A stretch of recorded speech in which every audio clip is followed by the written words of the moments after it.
મિત્રો ધોરણ 10 માં આપણે ગઈકાલે આયનીય સંયોજનો છે એના આપણે સામાન્ય ગુણધર્મો છે એનો અભ્યાસ કરેલો હતો, બરોબર છે? તમે વાંચી અને એને તૈયાર કર્યો હશે, બરોબર? તો આજે આપણે નવો પોઈન્ટ શરૂ કરવાનો છે કે જેનું હેડિંગ છે ધાતુઓની પ્રાપ્તિ. એટલે તો કે ધાતુઓ છે એ આપણને પૃથ્વી ઉપર ક્યાંથી મળે છે, બરાબર? મળે છે પછી એને કેવી રીતે આપણે શુદ્ધ કરવાની છે એના વિશે આજે આપણે જોવાનું છે. તો હેડિંગ આપણે જોઈએ તો ધાતુઓની પ્રાપ્તિ. તો પૃથ્વીનો પોપડો અથવા એને કહેવાય છે ભૂપૃષ્ઠ. પૃથ્વીનો પોપડો છે એ ધાતુઓનો મોટો સ્ત્રોત છે, અથવા એમ કહી શકીએ કે પૃથ્વીના પોપડામાંથી આપણને મોટા પ્રમાણમાં ધાતુઓ અથવા તો ખનિજો મળી શકે છે. તો શું કીધું? પૃથ્વીનો પોપડો ધાતુઓનો મોટો સ્ત્રોત છે. એટલે મોટા ભાગની ધાતુઓ છે એ આપણને ક્યાંથી મળે છે? જમીનની અંદરથી, પૃથ્વીના પોપડામાં ખોદકામ કરી અને આપણે એ મેળવી શકીએ છીએ. ઉપરાંત દરિયાનું પાણી છે એ આપણને સોડિયમ ક્લોરાઇડ અને મેગ્નેશિયમ ક્લોરાઇડ વગેરે જેવા ક્ષારો છે એ પણ આપે છે. તો પૃથ્વીનો પોપડો ધાતુઓનો મોટો સ્ત્રોત છે. એટલે મોટા ભાગની ધાતુ આપણને ક્યાંથી મળે છે? તો કે પૃથ્વીના પોપડામાંથી. ઉપરાંત અમુક જે ક્ષાર સ્વરૂપની ધાતુઓ છે એ દરિયાના પાણીમાંથી મળે છે, જેમ કે સોડિયમ ક્લોરાઇડ, મેગ્નેશિયમ ક્લોરાઇડ વગેરે. જે તત્વો કે સંયોજનો પૃથ્વીના પોપડામાંથી કુદરતી રીતે મળે છે તેને શું કહે છે? પ્રશ્ન 1 માર્કનો આપણને પૂછી શકાય બોર્ડની અંદર. તો આખું વાક્ય છે એને તમે હાઇલાઇટ કરી લેજો. જે તત્વો કે સંયોજનો પૃથ્વીના પોપડામાંથી કુદરતી રીતે મળે છે તેને શું કહે છે? ખનિજો કહે છે.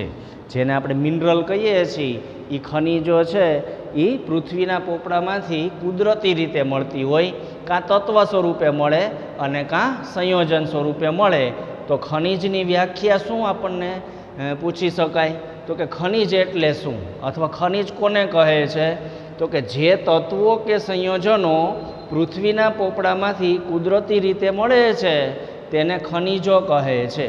ઉપરાંત કેટલીક જગ્યાએ ખનિજો છે એ કોઈ ચોક્કસ ધાતુનું ઘણું ઊંચું, આ યાદ રાખવાનું છે, અને હાઇલાઇટ કરજો, ટકાવાર પ્રમાણ એટલે એને કહેવાય છે પ્રતિશત પ્રમાણ ધરાવે છે.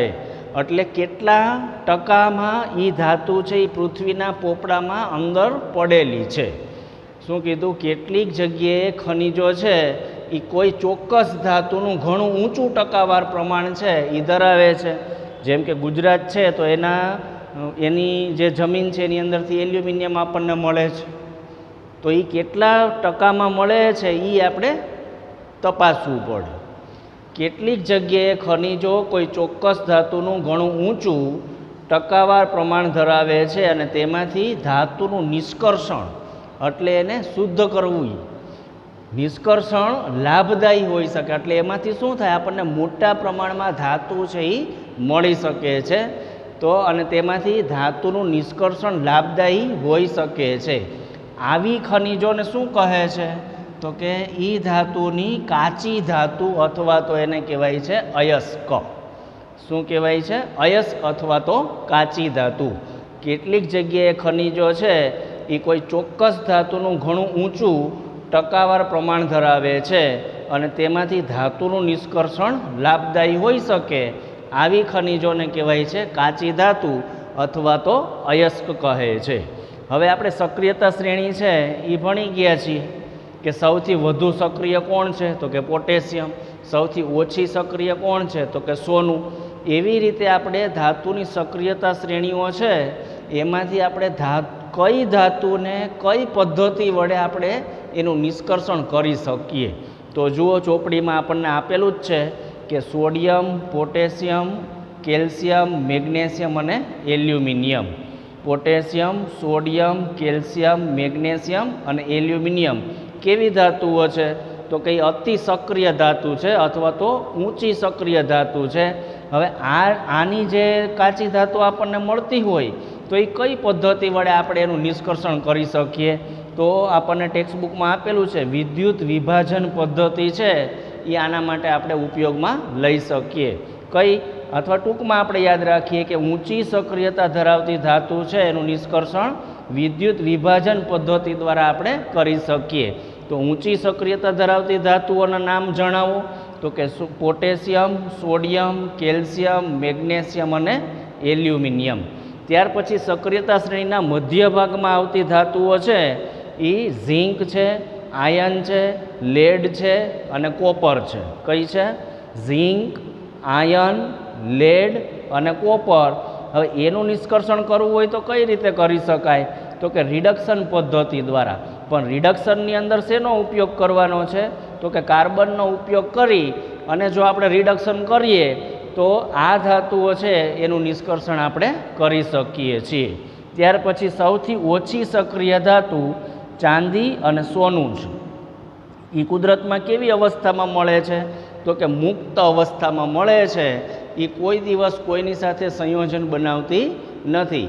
જમીનની અંદરથી મળે છે તો એની સાથે થોડી માટી કે ધૂળ કે એવું હશે, બાકી એમાં કોઈ બીજી અશુદ્ધિ હોતી નથી. તો એ કુદરતમાંથી આપણને મુક્ત સ્વરૂપમાં મળે છે. કઈ ધાતુ તો કે ચાંદી અને સોનું છે. ત્યાર પછી આપણે આગળ વાત કરીએ કે કેટલીક ધાતુઓ છે એ પૃથ્વીના પોપડામાંથી મુક્ત અવસ્થામાં મળે છે. તો કેટલીક ધાતુઓ છે એ સંયોજન અવસ્થામાં મળે છે આપણને. શું કીધું? કેટલીક ધાતુ છે એ પૃથ્વીના પોપડામાંથી મુક્ત અવસ્થામાં, તો કેટલીક ધાતુઓ છે એ સંયોજનના રૂપમાં મળે છે.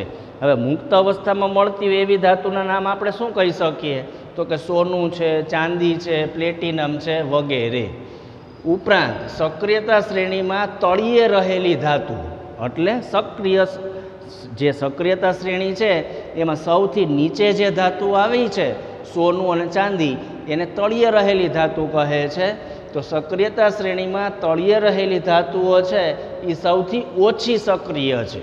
એટલે કુદરતમાં કેવા સ્વરૂપે મળે ઓછી સક્રિય ધાતુ તો કે મુક્ત સ્વરૂપમાં મળે છે, સંયોજન સ્વરૂપમાં મળશે નહીં. હવે એના ઉદાહરણ આપો આપણને એમ પૂછાય કે ઓછી સક્રિય ધાતુ અથવા સક્રિયતા શ્રેણીમાં તળિયે રહેલી ધાતુઓના ઉદાહરણ આપો અથવા એના નામ અને સંજ્ઞા જણાવો.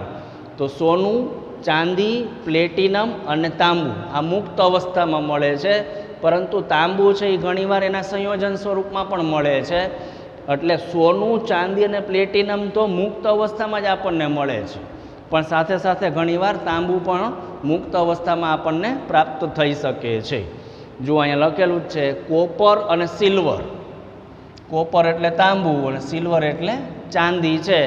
એ તેમની કયા સ્વરૂપે મળે છે તો કે સલ્ફાઇડ અથવા ઓક્સાઇડની કાચી ધાતુ.